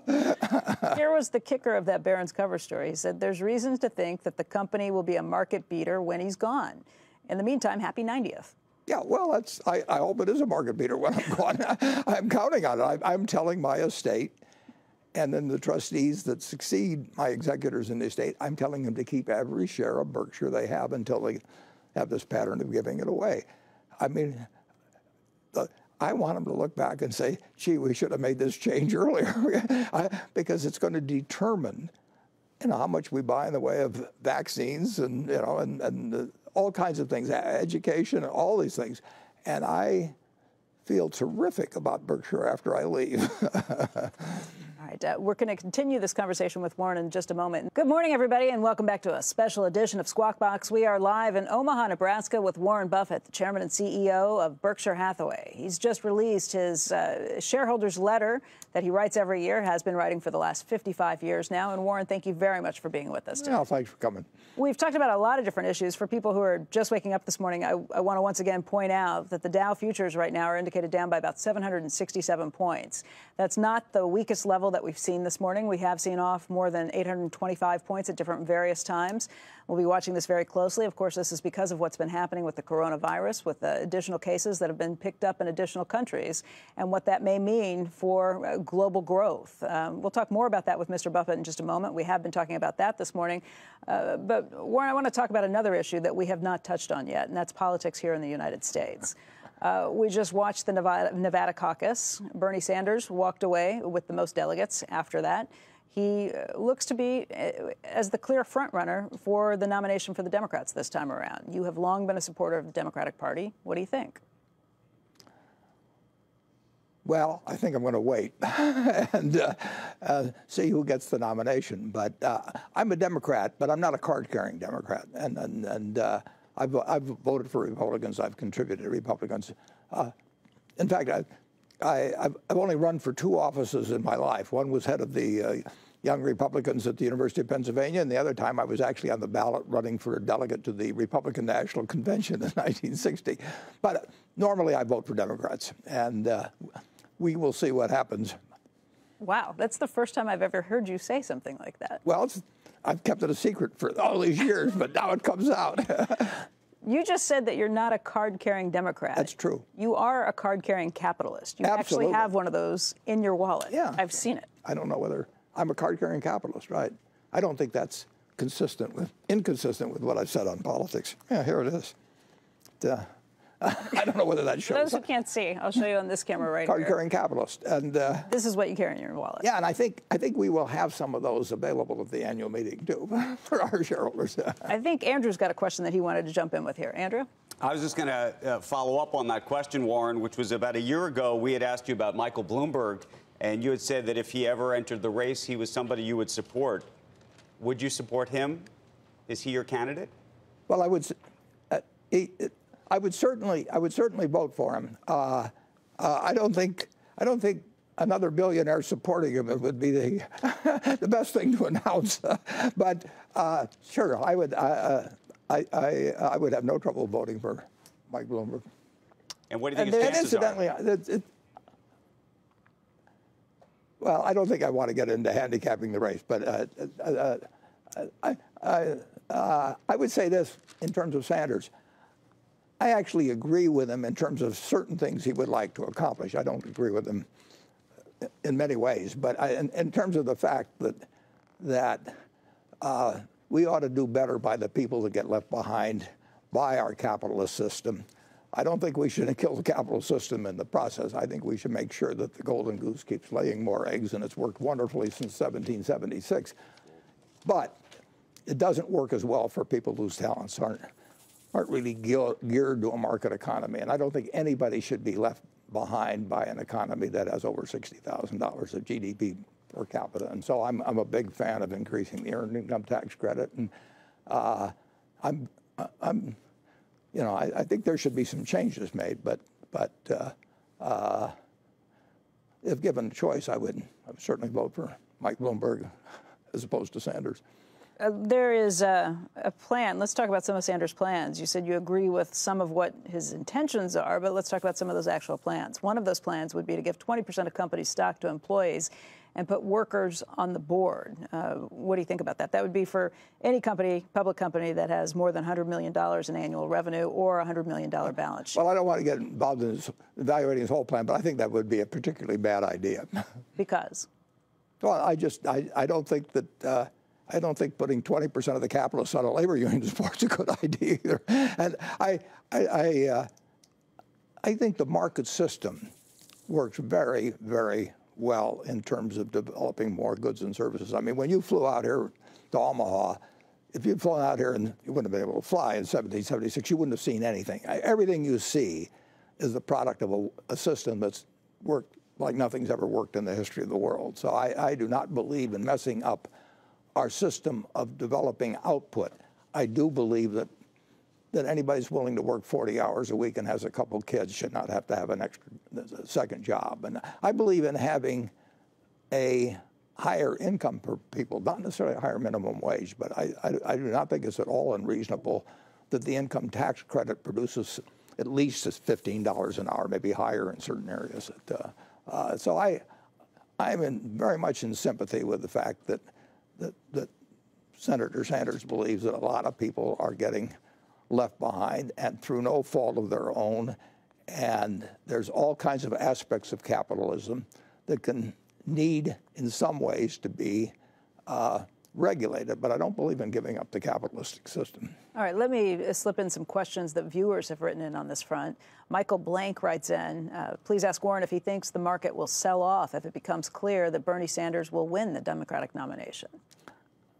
I think I normally would never make a comment on something like that, but I would say that if you had Sanders and a Democratic House and Senate, or if you had Trump with a Republican House and Senate, there would be a significant difference. But I don't think I would necessarily vote on what, in fact, I know I wouldn't vote on what I thought necessarily would affect the market the better. I think it's a very poor yardstick.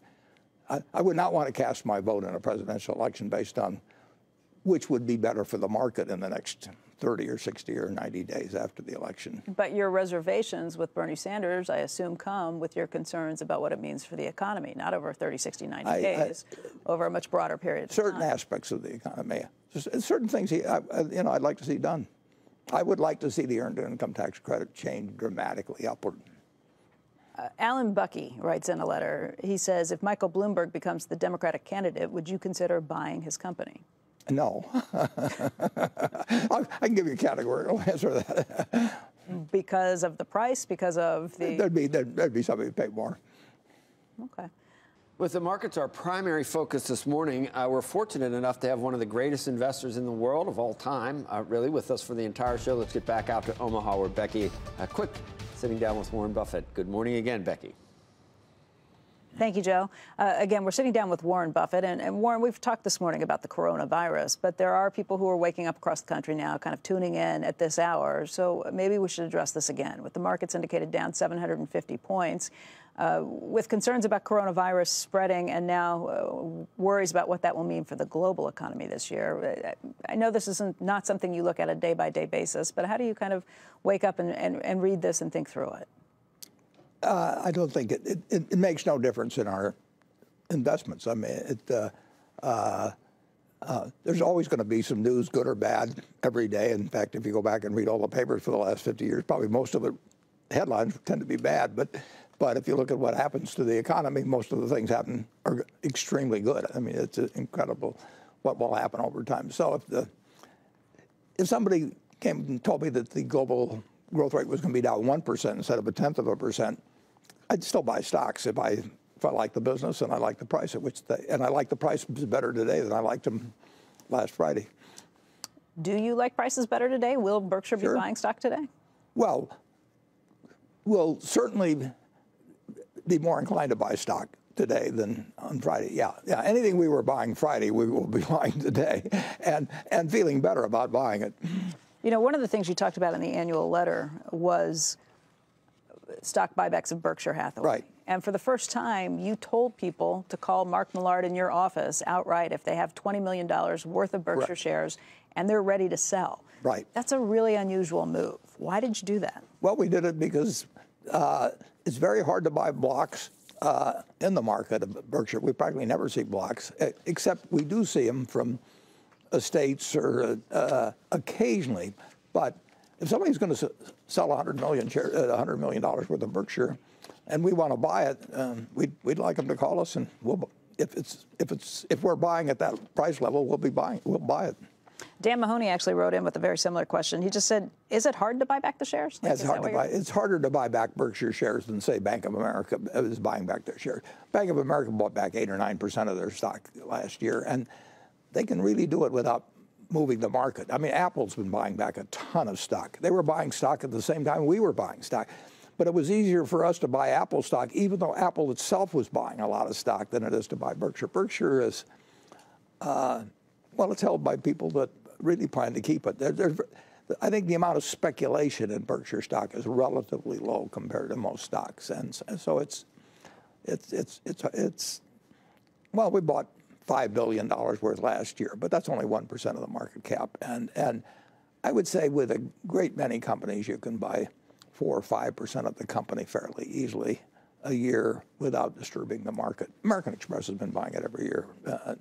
So with you putting out an ad in the letter to shareholders, does that basically mean you are eager to buy more shares back? Depends on the price, but we'll let anybody know if we told them to call us before the opening or after the close, and only with blocks and only if they're ready to do business. Now there'll be a few people that probably try and call just to see whether we're buying or not, and we will not show a lot of patience with those people. Let's talk about shares of Apple. Both from you just mentioning it with the share buybacks, with it being such a huge holding of yours, you've got more than 5.3% of the company right now? Yeah, I think it's 5.6, but 5.6%, and it goes up every day. Let's talk about what buying. we've seen with the slowdown with the coronavirus, because Apple is one of the companies that has said it's going to have an impact, not only Sure. with the stores that they've closed there, with the behavior of Chinese customers, but also what happens with the supply chain. Supply chain, sure.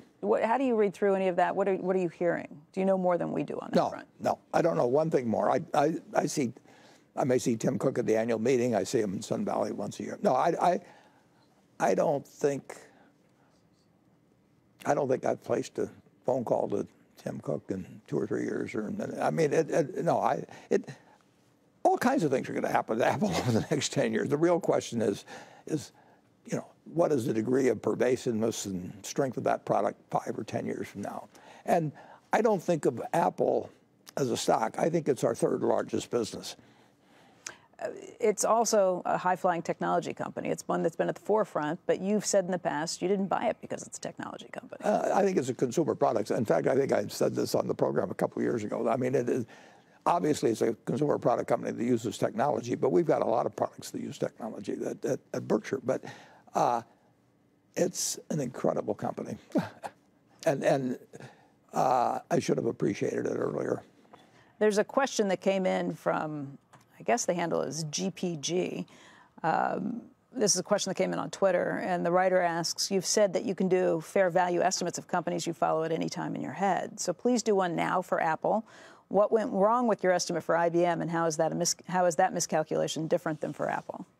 IBM's an entirely different business than Apple. I mean, Apple doesn't resemble IBM anymore. It resembles See's Candy in a way more. I mean, it is a incredibly useful product to people that grows more useful as the number of people are involved. I mean, it's really interesting. You know, we call them smartphones. If you go back and look at the old telephone, that was an incredible, useful product. It changed my mother's life and my dad's life. It changed lives in every way, and they took a long time to become pervasive, and it was very expensive initially, but it changed the world. And the smartphone is part of hundreds and hundreds of millions of people's lives in all aspects of their lives. It's used as all kinds of utility. It's a consumer product. Are you a consumer of its products at this point? You've had a flip phone for forever.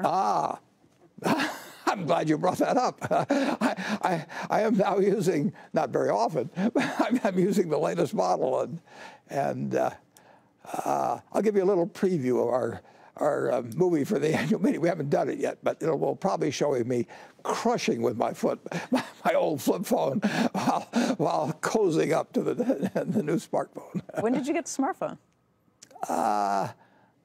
I've been given several of them, but including by Tim Cook. One finally stuck? What, pardon me? One finally stuck? You're actually yeah, absolutely. No, my flip phone is permanently gone. The number's been changed to my new phone. Wow, yeah. That's impressive. I mean, you're looking at an 89-year-old guy that's barely beginning to be with it. What do you like best about the phone? And what do you like least? Well, I don't use all its facilities like most people. I mean, most people are living their lives around it, and I use it as a phone. As a phone and nothing else? I use it as a phone. Okay. I don't like it when investment bankers talk about EBITDA, which I translate as earnings. That was Berkshire Hathaway Vice Chairman Charlie Munger about a week and a half ago when he was speaking at the annual shareholders meeting for his other company, the Daily Journal, answering questions, giving his usual straight answers when things come up as questions. Warren, that was Charlie talking about EBITDA earnings, calling them BS earnings, although he said it a little more explicitly. You, in your shareholder letter for Berkshire Hathaway, also wrote about how you don't believe in GAAP earnings. How do you guys come about this? What do you think? You still have to report these numbers, but you're basically telling shareholders don't listen to them. Well, it's two different principles. I mean, the GAAP numbers, which show us earning $80 billion, which is more than any company's ever earned in history. And we explain why that really isn't the relevant statistic, because a lot of that was just the stock market going up, which now gets counted in our earnings. And Charlie was expressing an opinion we both have. I mean, Charlie's the shy, reticent one of the pair, but Charlie is the best partner anybody could possibly have. We've been partners now for 60 years, and you could not have a better partner. He, at 96, a woman, since that meeting actually, in the last couple of weeks, a woman said to him, "Is it true, Mr. Munger, that you have 8 children?" And Charlie's reply was, "So far." So Charlie is very much an active partner, we'll put it that way. Next time I see him, I'll get an update on that to see what so far still going. Okay, let us know what happens with it. I will. You know, we watch pretty closely Charlie's shareholder meeting for the Daily Journal. Sure. We send cameras out, we watch it. I've been out myself. Do you watch that meeting too to see what he has to say? I watched it all on YouTube afterwards, but my sister and one of my good friends and my niece were all there, and no, I end up watching it, and I actually end up reading it usually too. I wouldn't miss it, but I don't go out for it. Was there anything he said that surprised you this time around? And I'm just looking through some of his. Actually, nothing Charlie says can surprise me. Was there anything that enlightened you or changed your opinion on something? Maybe something. No, but I learn from Charlie every time I talk to him. Charlie has the best 30-second mind in the world, so I can go to him with a new question, a new problem of any kind, and it goes through about 8 filters in his mind in 10 seconds, and he gets to the essence of any problem. There is nobody better to talk to than Charlie at age 96. Is there anything you've talked to him about recently that you might be able to share? I don't know if you want to share the conversations you guys have privately, but anything where you've bounced something off of him? Well, we talk about a lot of things, and we talk particularly about things we don't know the answer to, and you know, we find the whole scene so interesting, whether it's politically or economically or the world. I mean, it's incredibly interesting to us, and we're particularly interested in each other's view, although I think I'm more interested in his view than he is in mine. And that would be a correct decision to make for somebody overhearing us. What's something you guys don't understand right now? Oh, we do not understand at all what the outcome will be in a world where 13 trillion is being borrowed at less than zero, and even Greece went on short-term. I think Greece, the 10-year bond is 1%, for example, and at the same time, in this country, we're having, under very good business and market conditions, we're having a 4.5% federal deficit, and nobody is concerned in the least. And we're talking about massive new programs and so on. Everybody talks about how they'll pay for them, but they really, you know, the deficit's going to widen. So we don't know what world comes out of something where you start with extremely low interest rates and high rates of growth, and then what you do for stimulus later on. But the whole game, I mean, the game always unfolds differently than you expect, and that's what makes it so interesting. You know, the 10-year, speaking of these low rates, just a little bit ago hit its lowest yield since July of 2016 this morning. I think it was 1.377%. We're back at 1.396%. But 10-year rates below 1.4%. Yeah. Would you have anticipated this? It makes no sense to lend money at 1.4% to the U.S. government when it's government policy to change to have 2% a year inflation. I mean, you've got the government is telling you we're going to give you 1.4% and tax you on it, and on the other hand, we're going to presumably devalue that money at 2% a year. So these are very unusual conditions, and classical economics, it doesn't appear that, you know, what do people do under such circumstances? Does everybody buy a mattress and stick their money under the mattress or what? And it particularly seems unusual when the world is generally prosperous, and you know, but the game is always changing, but it always looks logical in retrospect, and it always looks puzzling prospectively. But there's always things to do that make sense too. Like what? Well, I hope that's what we're doing. It's buying good businesses at decent prices, whether all of the businesses or parts of the businesses through the stock market. You know, you told me a year and a half ago, maybe longer, that when you went out to try and buy whole businesses right now, it just looks too expensive, which is why you started buying pieces of companies, more stocks, putting money in places like Apple. Is that still the case? Is it still a huge premium to try and buy a company outright? There's quite a premium, and part of the premium is because you can borrow so much money so cheaply in buying those businesses. Obviously, you can pay more for a business if you can borrow a very high percentage of the purchase price and of the future cash flow committed to it, and you can borrow at low rates with very little in the way of restrictions, restrictive covenants or anything of the sort.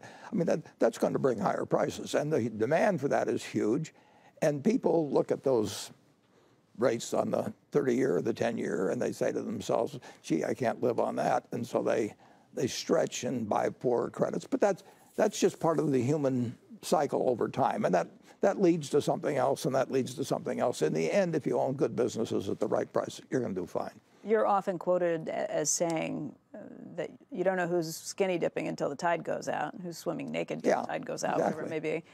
You get the sense with a high tide right now, that there's a lot of skinny Well, taking place? we're certainly we're allowing people to borrow money on much weaker terms than we were 5 or 10 years ago. You couldn't borrow money at all there for a period 10 years ago. I mean, you literally, Berkshire couldn't borrow money. I mean, everything stopped. And now the pendulum has swung dramatically, and yet we still have, we have very, very, very low rates. It's hard to believe that 10 years or 20 years from now we will have a substantial continuation of negative interest rates. But I've already seen things I didn't think could happen. So who knows what could happen? That's what makes it interesting. Okay. Right now, let's get back out to Omaha, where Becky Quick is with Warren Buffett. And there's a lot of important things happening, but don't forget that March Madness is right around the corner, Becky. You should see what he's doing right now, Joe. He was rubbing his hands as you said that. Now you're talking his language. Now, well, Creighton, it was 70-35 at one point, and I had Creighton yesterday. I don't know if you were paying attention to that. Were you watching that at all, Warren? Nebraska plays tonight. We pay attention. We pay attention to Creighton out here. They're good. We talked about it earlier this morning off camera. They're peaking. I think they're peaking. I mean, they're getting better and better and better. The three-point shooting was, I think that one guy was 7 for 7 at one point yesterday, which is, I'd be like 7 for 10,000 for three-pointers, I think. Anyway, get back to business. I'm looking forward to it, Warren, and I know we always have our own personal bet. If I get them all right, you give me Berkshire Hathaway, which would be cool for me. I'll tell you, if you get it all the way, I'll give you my Berkshire Hathaway shares all the way to the 64. Wow! Wow! Fill out a bracket if it's perfect. Pledge. That's the ultimate giving pledge. Yeah. That's how sure he is that you won't be able to do it. I'm pretty sure. Andrew, I hear you. I hear you have a question too, Andrew. I actually have a couple, and I thought that I read the letter like everybody else over the weekend. It was fascinated by so many of your comments, Warren. Specifically, I wanted to ask you, you talk about diversity on boards in this letter. And one of the things I wanted you to weigh in on, if you could, is I don't know if you saw, but David Solomon, the CEO of Goldman Sachs, on our air actually, announced a couple of weeks ago that he won't be taking any companies public, Goldman won't, unless they have at least one diverse board member, and are likely going to push that to 2. In the state of California, they put a law into place saying that you needed to have a female board member. And I'm curious what you think of not just the push towards more diversity on boards, but the requirement. Because I also note in your letter that you have very specific thoughts about what it means to be a board member, what it means to be an independent board member, how wealth is involved in all of that. What are your thoughts? Well, at Berkshire for decades, we've given the 3 factors in addition to integrity, but for board membership, and we want people who are business savvy. We want them to have a strong personal interest in Berkshire itself, and we've got directors who really represent shareholders basically at Berkshire, and I think they do a great job. Now, that doesn't mean that they don't think that we should delight our customers, that we should treat associates well, that we should behave well in our community, both local and national. But our directors represent the shareholders. So Warren, just to follow up on it though, what's your thought about both the requirement that maybe banks and others, investors, are going to force companies to have diverse candidates on their board, laws, as I mentioned, in California? Yeah, actually, there's been sent to us a proposal which, unless it's withdrawn, will be on our proxy. I can't tell you precisely what it says, but that relates to this issue, and we will get our shareholders' view on it. I personally, and I want shareholders I want directors that represent the shareholders, and in terms of my estate, with maybe currently $80 billion worth of shares to give to philanthropy, I hope that we have we do have a group of directors that I think will be very conscious of doing the right thing. The reason I asked the question is because the other point you made, which I think is a very smart one and is often misconstrued in the corporate governance land, is that an independent director these days isn't always independent in large part. And you make the point that those that don't come to the table with some form of wealth often need the job. They need the money, they want the money, and therefore that makes them less independent. And the reason I ask this is one of the things, as we've been trying to get more diverse candidates on boards, more women on boards, as you know, there are fewer CEOs, fewer people who have made enormous amounts of money, and people therefore then can question their independence. It becomes a very tricky issue, and that's what I was hoping you might weigh in on. Yeah, Andrew, I've been on 21 publicly owned boards of publicly owned companies, and I've seen them in operation. And I would say that people that I have often seen, and it's perfectly understandable, I have often seen people who are classified as independent directors, and they are getting $300,000 a year for a job that takes them a couple of days, maybe 6 times a year, maybe 4 times a year, and the company flies them to their office, and it's very enjoyable, and the company's good, and who wouldn't want a job like that? I mean, it's an incredible job, and I get calls from headhunters, I get calls from CEOs, and they ask, who I think would make a quote good end quote director, and what they are asking is, who is not going to cause too much trouble, and who their name is going to reflect credit on the institution, and they are not looking for somebody that I would regard as really independent, and I don't blame them. I mean, if I had spent my life being a teacher or whatever it might be, I mean, my IQ is just as high as the average or higher than the people on the boards and all that. But on the other hand, I want to get on a board. I mean, $300,000 a year would look terrific, and you don't even have to retire probably in most cases at 65 or anything of the sort. So to call them independent is ridiculous. If you're on one board like that, you want to really go on another one and make $600,000 a year, and you are not going to do things that irritate your present CEO. So when he or she gets a call and says, "Would this guy make a good director?" that the answer is no. I mean, it's just ridiculous to ignore the factor of compensation with board members. Okay. All right, let me ask a follow-up question that is similarly related, yeah. Warren, and that's just having to do with sustainability, all these issues that are out there.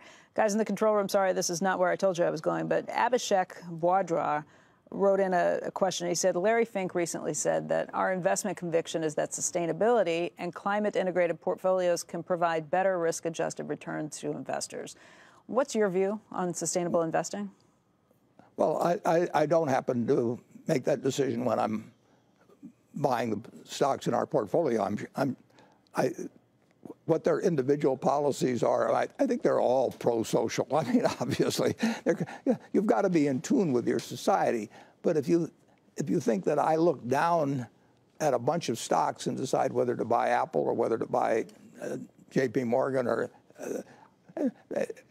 I'm not using the factors and that he lays out. Okay. I want to run through a series of questions that have been in. These are kind of all over the map, so forgive me, we'll bounce around, but these are questions that came in from viewers that I thought were good ones. Lucas writes in, he said, did Justin Sun change your mind on cryptocurrencies? For anybody who doesn't know, Justin Sun bought the dinner or the lunch that you just had from the last Glide Foundation fundraiser. He is actively involved in Bitcoin. After that meeting, his PR people put out some notes saying that, you kind of listened to cryptocurrency and maybe you're a little more in tune with the idea of Bitcoin now. Well, I would say this. When Justin and 4 friends came, they behaved perfectly, and we had a good 3.5-hour dinner, and the whole thing was a very friendly exchange of ideas. But cryptocurrencies basically have no value, and they don't produce anything. So you can look at your little ledger item for the next 20 years, and it says you've got X of this cryptocurrency or that. It doesn't reproduce. It doesn't deliver. It can't mail you a check. It can't do anything. And what you hope is that somebody else comes along and pays you more money for it later on. But then that person's got the problem. But in terms of value, zero. So it sounds like he did not change your position. No, but I didn't change his either. And I had a very pleasant dinner, and those people they behaved more than well. And they gave Justin gave $4.6 million to Glide, and that will buy a lot of meals and provide a lot of beds for people in San Francisco. So I thank him. He gave you some Bitcoin. What's it feel like to be a Bitcoiner? I don't have any Bitcoin. You don't? No. Okay. No. You don't own Bitcoin? No, I do not own one. I don't own any cryptocurrency. I never will. And, in the end, I may start a Warren currency. Maybe I can create one, and I'll say there's only going to be 21 million of them, and you can have a little ledger sheet from me and everything that says you have it. And you can have it after I die, but you can't do anything with it except sell it to somebody else. And the interesting thing, of course, is that Bitcoin's been out there a long time, and people talked about how it would be used in various kinds of exchange, but none of our companies are doing business in Bitcoin or anything. Bitcoin has been used, I think, to move around a fair amount of money illegally. So the people or maybe in countries where you have the logical move from the introduction of Bitcoin is to go short suitcases, because the money that was taken in suitcases from one country to another, suitcases will probably fall off in demand. I mean, so you can look at that as the economic contribution of Bitcoin to the society. All right, let's talk about a question that comes in from Rusty Thomas, and he's got a question on baseball. He said, given Warren's love of baseball and the contrast between his deft management of the Solomon Brothers scandal and Major League Baseball's inexplicable mismanagement of the Astros sign-stealing debacle, what advice would Warren provide MLB Commissioner Manfred to restore confidence and integrity in the game? Yeah, well, it survived the Black Sox scandal back around 1920, and people will continue to love baseball, but it was one thing to steal signs if you were on second base, but it's bad. Baseball will get past this. You're a huge baseball fan. Were you? Pardon me? You're a huge baseball fan. Were you surprised to hear about? Yeah, I was surprised to hear about it. Yeah, but then I found out that Bobby Thompson's home run. Somebody just stole the sign. I think off Ralph Bragg or somebody. So people are going to, in any games, including the stock market game, a certain number of people cheat, and generally we have people that administer things to try and minimize the cheating, and I'm sure that Major League Baseball will address the problem. Should the Astros players get off scot-free? Oh, I'm not going to make a judgment on that, but Joe Jackson certainly didn't. Yeah. Let me ask you about a question that came in from several viewers, actually, and that's about ETFs. DeMosley Management wrote this version of the question, and news agencies have reported that Berkshire Hathaway purchased 2 ETFs. So can you talk about if this purchase happened, and if the purchase happened, who purchased the ETF for Berkshire Hathaway, and how was the decision made to purchase it? Yeah, it wasn't me. It wasn't me, or it wasn't Todd, or it wasn't Ted, and it happened in some pension fund, and we have a few pension funds that aren't actually managed by us, but all I can tell you is that nobody that manages money at Berkshire is buying ETFs, nor do I see any possibility that they will. Okay. Another purchase that came up recently, Schroeder, and Jason Escamilla writes in, was that one of yours or a lieutenant's pick? It was one of the others, I know Schroeder. Schroeder's done a good job, but it's in a very tough business. I mean, when you have Amazon and Walmart slugging it out and Costco taking a special part of it and everything, it's a tough business, but they've done a good job, and one of our managers decided to buy that. Okay. And then Kraft Heinz. This comes in from David Hall. He says, Mr. Buffett, while Kraft Heinz continues to whittle down their total debt, do you feel that the current dividend payout is appropriate, or should it be reduced further to free up more cash flow to reduce debt more rapidly? I think Kraft Heinz should pay down its debt, and it should. But I think under present circumstances, it appears that it can pay the dividend and pay down debt at a reasonable rate, and it has too much debt, but it doesn't have debt it can't pay down, and the debt holders are going to get the interest, and the debt should come down year by year, and I think it will, and I think it can with the present dividend, but who knows for sure in the future. Theo Philos writes in a similar question and says, do you still believe in the company and management at Kraft Heinz? It's still a great business in the sense that it earns, we'll say, $5 billion after depreciation, pre-tax, on $7 billion of tangible assets. It uses about $7 billion of fixed assets. It has no net working capital. I mean, it's a very valuable business, but we paid too much for Kraft, and we took on more debt in that, but we paid too much. Another question comes in from Beal, again on Kraft Heinz, and this person writes in, private labels have performed very well against brands like Kraft Heinz, but they haven't made a dent against other brands like Coca-Cola or See's. Why do you think that is, and how do you think about brands' moats, given your experience with Kraft? Brands are always going to be in a fight with the retailer, and it varies by country enormously. It varies by product category. If people, I worked in a grocery store in 1941. Charlie worked in the same one in 1940. People would call in, they'd ask for a can of peas, and I'd write down a can of peas. They'd call in and they'd ask for Heinz ketchup, and I better give them Heinz ketchup. They didn't care which brand the peas were. They didn't care that much whether the 2 quarts of milk we sent them were this brand or that brand. But they cared whether it was Heinz ketchup. That was it, 1941. Some brands are terribly strong. You can't bring out a private label cola and do very well with it, and people have tried for a long, long time. On the other hand, you can bring out private labels in lots of products, and they sell very well. And you take Costco with their own Kirkland label. I mean, that label grows dramatically. It cuts across categories. It's done since 1992 or whenever it was introduced. Other people spent 100 years, with huge amounts of advertising and special display, all kinds of things. So the battle goes on. I would say that the retailer has gained ground against brands to some degree, but brands are still terribly important. I mean, try and give me a $10 billion budget and ask me to bring out another Coca-Cola that makes a dent in Coca-Cola, and I can't do it.